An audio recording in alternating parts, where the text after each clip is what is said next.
All right, everyone, video 3, where we're going to carry out a hypothesis test from the data below.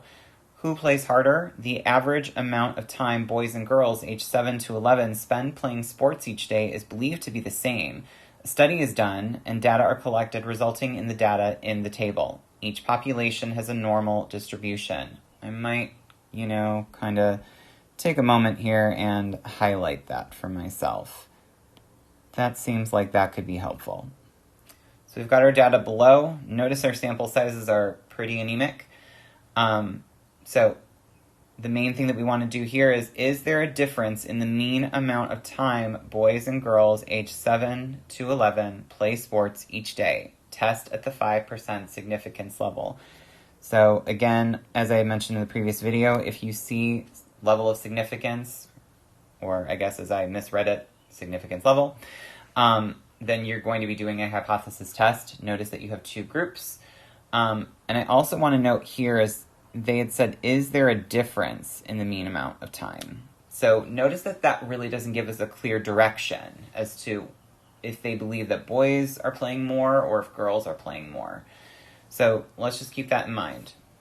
For now, what we're going to go ahead and do is we're going to do the first step in our phantoms process and identify our random variable and parameter for each group. Again, what I want to note here is that we are measuring the amount of time these individuals are playing. So that tells me that I am working with quantitative data. So that tells me that the symbols that I'm going to work with will be x bar and mu. So we've got, I'm actually going to go ahead and just define x bar 1 first, because if I do a good job defining that, then I can basically kind of do some slight edits and a little bit of like quote unquote copying and pasting for the remaining random variable and my two parameters. So for x bar 1, let's go ahead and we'll have girls be group 1 and then we'll have boys be group 2. So for x bar 1, this might read as the average amount of time. I have 9 girls, and I don't know if they were randomly selected, so I'm not going to include that. But I am going to note that they're aged 7 to 11. And we'll note that they spend playing sports.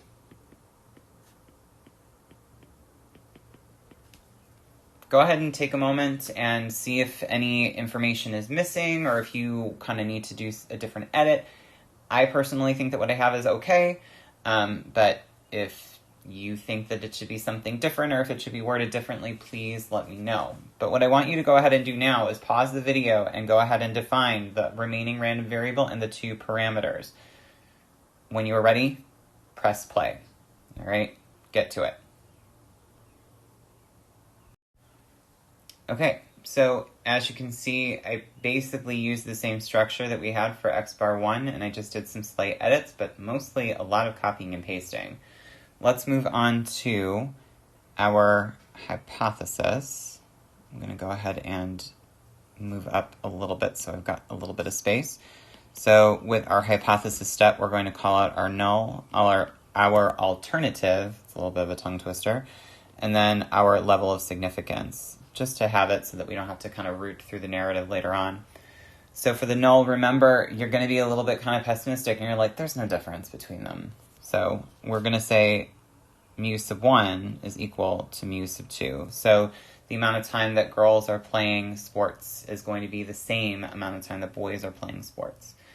And when we get to the alternative, this is where I want to go to that second item that I've highlighted or underlined, where we're saying, is there a difference in the mean amount of time boys and girls are playing sports? So again, notice that there's no direction here. They're not asking you, are boys playing more or are girls playing more? They're just saying, is it different? So because they're kind of being vague, this is telling me, oh, I'm going to be using a two-tail test. And really, you want to make sure that you include that just because for a really good dramatic effect. So from here, we're going to go to our level of significance, and this is just a reading comprehension thing, so we can say our level of significance will be 5%, or if you would prefer, you could write the decimal form as well. Now we move on to the assumptions, and we're going to have to probably do a little bit of scrolling up and down in order for me to fit everything on the screen. So the first thing that I want to note here is this a simple random sample, or, excuse me, are both of our groups coming from, or were they randomly sampled? I will get my words out, I promise. So in this case, they don't mention anything about random sampling at all. So we're going to just assume that they did because they're researchers and hopefully they're following the rules. The next one we're going to ask is, were they independent? And again, we're gonna say yes. We're basically gonna say just because I went and did a simple random sample of the girls, it didn't really dictate how I would go over to the boys group and randomly sample there. So here we can say, or we can basically say that we do believe that they were independent, that they're independent of one another. So the next one we want to ask, do we know if the populations are normally distributed, or are our sample sizes greater than or equal to 30? And really most of you should be screaming no, like you were watching an episode of Dora the Explorer or Blue's Clues. And our sample sizes are not greater than or equal to 30. We're working with 9 and 16, so definitely not. So in order for us to move forward, we better hope that our populations that we're working with are normally distributed. And again, yay, each population has a normal distribution. So our answer, we do have an answer. So we can say, yes, they're normally distributed. From here, we want to also ask, do we know sigma? And right off the bat, no, we don't. And again, if you're looking at the data and you're like, oh, but it does say standard deviation, just to kind of quickly call this out, this is a sample standard deviation. That is not sigma. Remember that the notation we use for sample standard deviation is going to be S. Now we're going to go ahead and name our test that we're going to use. And again, I'm working with 2 samples. I don't know the population standard deviation, so I'm going to do a 2-sample t-test. So next we're going to go ahead and hop over to our calculator to actually conduct this test. So make sure that you have your calculator at the ready, and to be very, very specific, make sure that your calculator has been removed from your bag, also that the top cover has been removed, and that your calculator is turned on. Hopefully it is charged, or that you have fresh batteries if you have that model as well. We're going to go ahead and jump over there first, and then we'll come back and we'll begin to finish filling out the rest of this test. Okay, we're ready to carry out our 2-sample t-test. So as before, or as usual, we're going to go to stats. We're going to go over to tests. And option 4 is where our 2-sample t-test is. So you can either do what I just did and scroll down to highlight 4 and press enter, or you could just press 4 on your keypad. Coming into here, we're going to go ahead and make sure that our input is highlighted on stats, or bolded on stats, I guess in this case, since we're making it darker. And then we're going to see the information that we're going to have to drop in. So I actually already started, and I actually have an error here that I have to correct too. So remember that when we're dealing with group 1, we decided that group 1 was going to represent the girls.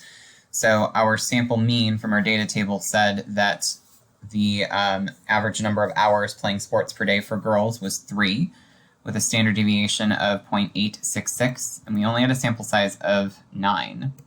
So for group 2, our boys, our sample mean was 3.2, with a sample standard deviation of 1 and a sample size of 16. And then we want this to be a 2-tail test, so we're going to select that first option. We don't know if the population variances between the 2 groups are equal to each other, so we're going to keep this as no. And then we are going to go ahead and calculate. And as we can see, we have a test statistic, or a t-value, forgive me, is around negative 0.52 if we rounded the second decimal place. And then we have a p-value of about 0.607 if we round to the third decimal place. So let's go ahead and carry this over to our notes. Okay, now that we've run our test, we're going to be able to call out our test statistic and our p-value. So this is going to be t. And if we round to about the second decimal place, we should have gotten negative 0.52. And then O for obtain p-value. And I'm going to round this to the third decimal place. This is going to be 0.607.